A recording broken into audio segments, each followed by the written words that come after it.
The suns were low over the junk moons of Maro 9. Every evening the sky turned orange and gold, glowing over mountains of old machines and twisted scrap. This was where Jax worked. A human mechanic with grease-stained hands, a limp in his right leg, and a quiet life fixing what others left behind. He didn't talk much, didn't trust much, and didn't expect anything new. Until that day. He was pulling apart a broken shuttle engine, humming softly, when something moved inside the pile of metal. Not a rat. Too quiet. Not a drone. Too slow. He froze, then stepped closer. The engine shifted again. Jax pulled back a metal panel and stopped breathing. There, curled up between a coil of wires and a broken light fixture, was a child. Not human. Thin gray skin, black eyes, too big for her face. Clothes in rags. She looked up at him with a face full of dirt, fear, and something else. Something lost. She didn't speak, didn't move, just stared at him like she was waiting for him to hurt her. Jax slowly knelt. He said nothing for a long time. Then finally, "You hungry?" The girl blinked, then nodded. Back at his garage, Jax gave her food, real food, bread, soup, water. She ate in silence, fast but careful, like someone who knew food could vanish without warning. She didn't look up, didn't ask questions. She just existed. Quiet. Small. Like someone who had forgotten how to speak. Jax didn't press her. He didn't ask her name. Didn't ask where she came from. But when she fell asleep sitting on the floor, he gently picked her up and laid her on an old cot by the heater. She didn't wake up, just curled up like she'd been waiting for this warmth her whole life. The next morning, she was still there, watching him. He pointed to her plate. "Eat first, questions later." She obeyed. 2 days passed before she finally said something. It was evening. Jax was fixing a drone on his bench. The girl stood nearby, holding a screwdriver like she wasn't sure if she could touch it. She whispered, "You don't want money?" He turned, confused. "No." "You don't want to sell me?" Jax stood still. His voice was soft. "Someone tried to?" The girl didn't answer, just looked at the floor. He knelt in front of her, eye level. "No one's selling you. No one's taking you." She didn't cry, but her fingers shook as she set down the tool. That night he gave her a blanket and a name. "I can't keep calling you kid. You got a name?" She looked at him carefully, then whispered, "Tally." Jax nodded. "All right then, Tally. You want to stay? Help around the shop?" "You're welcome." She stared at him, and then for the first time, she smiled, just a little. Later, Jax opened an old storage bin. Inside were pieces of a broken translator. He began putting it together on the bench. Tally watched closely. He glanced at her. "You understand engines?" She nodded slowly. "Good," he said. "You've got sharp eyes. I could use that." The next morning, a customer came, a tall merchant with a shiny coat and cold eyes. He noticed Tally right away. His voice dropped.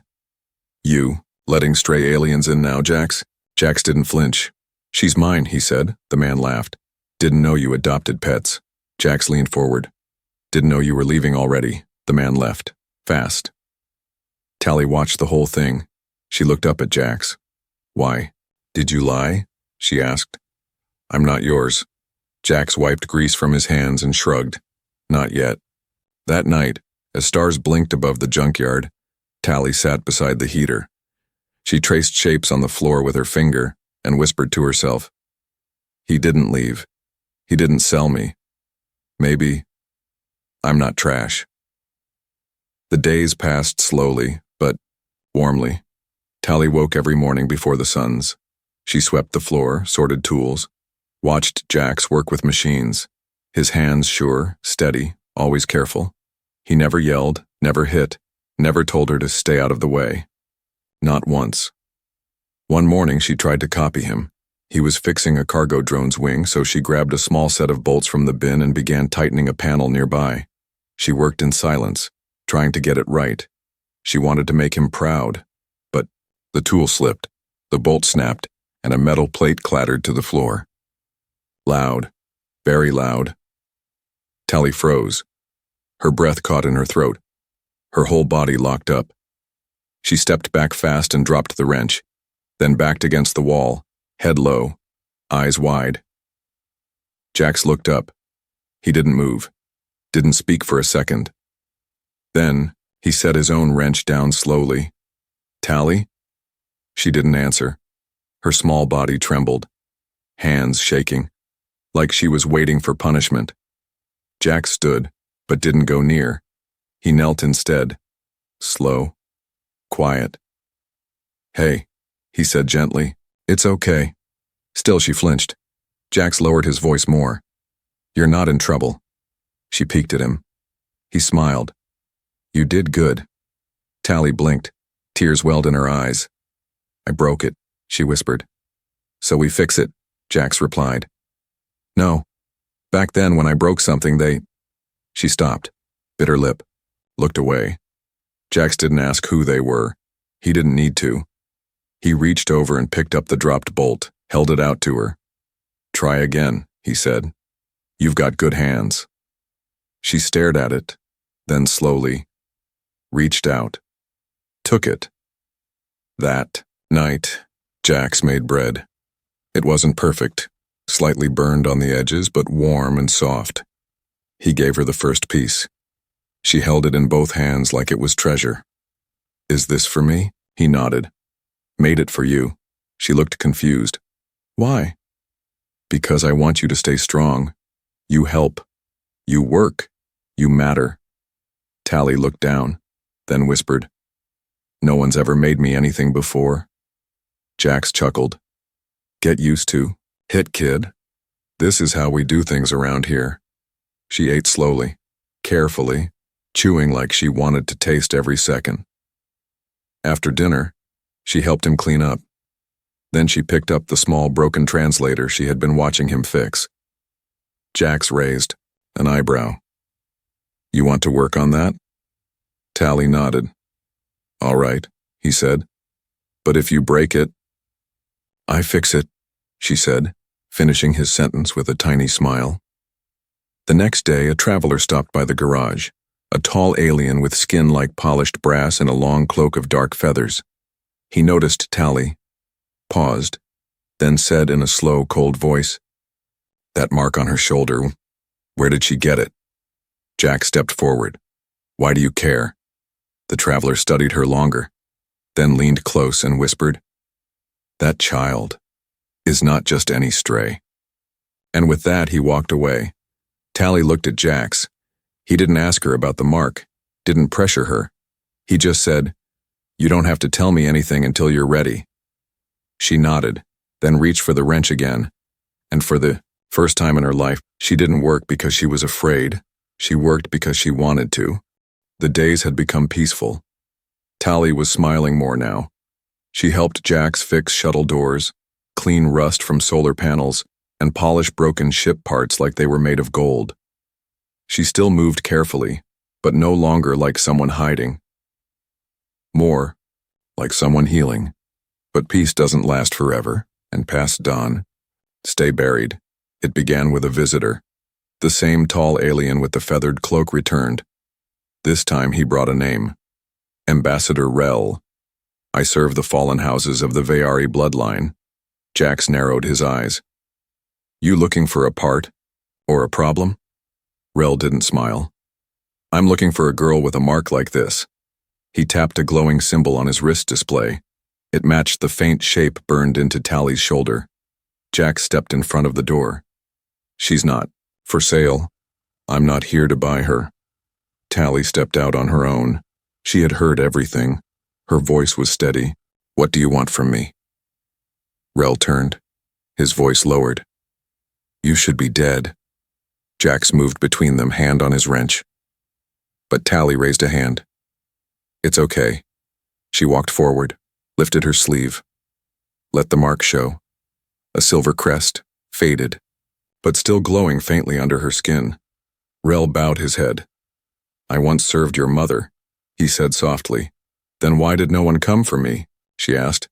"Because we thought the entire royal line was gone." Tally's hands trembled. "You knew who I was, and you left me in chains." "We didn't know you were alive," Rel said. "But if others find out, they won't come to serve you. They'll come to finish what was started." "Who?" "The ones who destroyed your home. They are still hunting survivors." Jax looked at Tally. She looked at the floor, then said, "I don't care about thrones or crowns." Rel nodded. "But they care about blood, and yours is royal." That night Tally couldn't sleep. She sat by the workbench staring at the old translator she had been fixing. Jax walked in, sat beside her. "You okay?" She didn't answer. "I don't want to be a princess," she whispered. "Then don't," Jax said. "What if I don't have a choice?" Jax leaned forward. "You always have a choice. The galaxy doesn't get to name you. You name yourself." Tally looked at her mark, then at her hands. They were covered in grease, not gold, not jewelry, just oil and effort, and she liked them that way. But something had changed. The galaxy was looking for her now, and they wouldn't stop just because she didn't want a crown. The next day, Jax sealed the shop's outer gates, added extra locks, rerouted the security droids. "You expecting trouble?" she asked. "I always expect trouble," he said. "But now I'm preparing for it." Tally stared at the garage floor, quiet for a moment, then said, "If they come for me, will you still call me your girl?" Jack smiled, wiped his hands, knelt down, and said, "You were mine long before I knew what was on your shoulder." She finally smiled again, but her eyes were watching the stars because she knew now something was coming, something big. 3 suns rose that morning. The sky over Marrow 9 burned gold and red. Inside the dusty old shop, Jack sipped his tea. He had upgraded the locks, checked the sensors, tightened the bolts on the outer gates. Everything felt calm, too calm. Tally was under the workbench, fixing a loose coil with one hand and scribbling in her notebook with the other. She liked learning, liked the silence between them, liked the way she was becoming something real, not a machine, not a title. Just a girl with grease on her, hands and purpose in her fingers. Then the bell above the door rang, not softly, loud, sharp, demanding. 3 men walked in, all human, all tall, black armor, heavy boots, guns on their hips, not smiling. The tallest one stepped forward. "Shop open?" he asked. Jax didn't move. "You don't look like you need parts." "We don't," the man said. "We're here for a girl." Tally froze. Didn't breathe. Jax stayed still. "Wrong place," he said. The second bounty hunter stepped forward. "She's not yours, old man. She's tagged, registered, high bounty, royal blood, worth a fortune." Jack smiled just a little. "Then your fortune ends here." The third bounty hunter reached for his weapon. The light above him exploded. He ducked. Too slow. Jax pressed a button behind the counter. The floor snapped open beneath their feet. An old cargo drop still wired from 10 years ago. Only one fell. The other 2 jumped back. Jax didn't reach for a weapon. He reached for his wrench. Tally ducked behind the bench, breathing hard. But watching. Not hiding. Watching. The second bounty. Hunter fired. Jax ducked, rolled, tossed a broken engine coil, straight into the gun's chamber. It jammed. The man cursed. Tally saw the dropped shock grenade on the floor, barely lit, rolling toward the wall. She moved. Fast. Grabbed it. Rewired it and threw it back. It popped like a firecracker. The last hunter screamed. Jax looked at her. Proud. Tired. Alive. "You okay?" Tally nodded, still breathing hard. Jax turned back to the 2 men crawling toward the door. "You came here thinking she was weak," he said. "She's not." The bounty hunters fled. One limped. One swore revenge. The last never made it back to his ship. That night, Tally sat on the rooftop, staring at the stars. Her hands still shook. Jax brought her tea. sat beside her. They didn't speak for a while. Then, she asked, "Did I do the right thing?" "You protected your home," Jack said. "But I fought. You didn't start it. You ended it." She looked at the stars again, then whispered, "I didn't feel royal." Jax leaned back. "No, you felt real." And for the first time, she realized the crown wasn't the goal. It was what you protected when no one else would. Rain fell over Morrow 9. Not heavy, just enough to make the dust stick to your boots. Tally sat by the workshop window, staring at the old ships parked outside. One of them could take her far away. Anywhere. Someplace quiet. Empty. Forgettable. Jax leaned, on the counter behind her, arms crossed. He hadn't said a word since last night, after the fight, after the bounty hunters, after the world reminded them both. Her blood still had a price. She finally spoke. "I could leave." "I know," he said. "No one would chase you." He didn't answer, but they'd still chase me. He nodded. "Probably." Tally turned to him, eyes calm, but not empty. "Why did you build a ship in the back hangar?" Jax raised an eyebrow. "You found it?" "You didn't hide it well." He grinned. "Didn't try to." They walked together through the back tunnel. The heavy door opened with a hiss. Inside was a ship, old wide-winged, covered in a thick tarp. Jax pulled it back slowly. Royal class, long range, cloak-capable, outdated but still runs. Tally stepped forward, ran her hand along the metal. "You kept this all these years?" Jack shrugged. "Didn't know why. Maybe now I do." She sat in the pilot chair. It fit her, like it had been waiting. She stared through the glass, at the stars, then back, at him. "If I leave," she said, "I'll survive." "If you stay," Jack said, "you might save something." Silence. The ship hummed softly, like it knew it had a mission again. "I'm not a queen," she whispered. "No," Jack said. "You're something rarer." "What?" "A mechanic's daughter who has the power to change worlds." Tally stood, looked at the ship one more time, then said, "I don't want to hide." That night she opened the old transmitter Jax had buried beneath the shop floor, connected it to the core drive, coded a message herself. Her fingers shook, but only a little. Then she pressed send. One short signal, one sentence, sent across the stars. "This princess is not hiding anymore." Somewhere far away, a starship picked up the signal. Old warriors lifted their heads. Forgotten followers wept. And enemies? They began to prepare. But back in the garage, Tally slept for the first time with no lock on the door and a wrench in her hand. The first ship landed at dawn, silent. Gray, marked with the old royal sigil, a crescent moon wrapped in flame. Tally watched from the garage roof, arms crossed, breath steady. She had sent the signal. Now the galaxy was answering. The ramp lowered. 3 figures stepped out, tall, armored, scarred, not bounty hunters, not enemies. Loyalists. One knelt, the others did not. The first spoke. His voice was deep but cracked with age. "We were told you were dead." "I was," Tally said, "but I got better." Jack stood behind her, watching carefully, a wrench in one hand and a stun baton in the other, just in case. More came.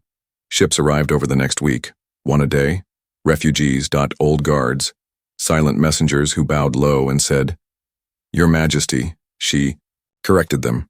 "Call me Tally, or I won't answer at all." Some smiled, some frowned, some whispered. "She's young. She's different. She's human-raised. She's not ready." Tally heard it all, but she kept showing up each morning, in oil-stained clothes, with calloused hands, helping Jax rewire the royal ship they'd uncovered together. Not above them, beside them. One afternoon, a tall woman stepped forward during ship repairs. Former commander, silver-armored, her voice sharp, her tone harder.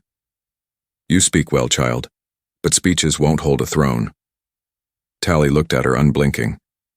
I'm not here for a throne. Then why are you here? Tally pointed at the ship. Because I finally have something worth flying toward, not away from. That night the camp was quiet. The loyalists ate with Jax, sat by the same fire as Tally, spoke of old battles, lost kings. Tally didn't tell stories. She listened and then said, This isn't about putting crowns back on heads. It's about never letting what happened to me happen to anyone else. Some nodded, others finally knelt. Not out of tradition, but out of choice. Jax stood beside her, arms crossed, smiling. Not bad, princess. She rolled her eyes. I told you not to call me that. You did, but you look like one now. The royal ship powered on that night, fully restored, lit up like a memory reborn. Tally stepped into the pilot seat. Jax into the engineer's chair. The loyalists stood behind them, silent, waiting. Tally spoke into the comm. I'm not your queen. I'm your warning. If you try to take from the weak again, you'll answer to me. Across the stars, an old enemy heard her words and laughed. Then, sent a message. If you want your throne, come take it. The palace was built from glass and iron. Once proud, now hollow. Dust covered the marble floors. The great banners were gone. Only silence waited inside the throne hall, until Tally walked in, not alone. At her side stood Jax, holding nothing but his wrench and his calm stare. Behind them, loyalists, refugees, survivors, and something more. Hope. The last enemy lord sat at the far end. He wore gold armor and a lazy smile. Well, he said, the runaway returns. Tally stopped halfway across the hall. I didn't run. I survived. He chuckled. You bring farmers and scavengers to fight me? No, she said. I bring them to replace you. He stood slowly. You don't deserve this throne. Tally shook her head. I'm not here to take it back. I'm here to tear it down. The room stirred, even her loyalists looked surprised. But Tally stepped forward, eyes burning. I was born from royal blood, but I became something else. Something better. The Lord sneered. A street rat? No, Jax said, stepping forward. She's a builder. Tally looked around the room, at the broken symbols, the dead flags, the long shadow of her past. Then she said, loud and clear, this place doesn't need a crown. It needs repair. The enemy raised his sword. Tally didn't flinch, because before he could swing, Jax threw his wrench, straight into the energy core of the Lord's blade. It sparked, fizzled, died. You're not the only one who understands. Systems, Jax muttered. The guards didn't attack. They backed away, because for the first time in years, they saw something greater than fear. They saw someone standing with no weapon, no throne, no orders, just strength. The hall fell quiet. Then one voice spoke. Long live the princess. Then another. Long live the builder. Then all of them. Long live Tally. Later they turned the throne room into a workshop. The crown melted into parts for medical tech. The royal scepter rebuilt into a tool that could repair anything. Tally didn't sit on a throne. She sat on the floor, fixing machines with children, teaching them how to make light. At the end of the day, she stood on the balcony with Jax beside her. Below, people cheered, she asked softly, Do you ever regret it, taking me in? Jax smirked. Every day I don't get to sleep in. Tally laughed, then looked out at the lights across the city and said, You didn't adopt a princess. You just fixed a broken part. Jax nodded. You fixed yourself. She was royal by blood, but loved by choice. And she ruled not with power, but with a mechanic's heart.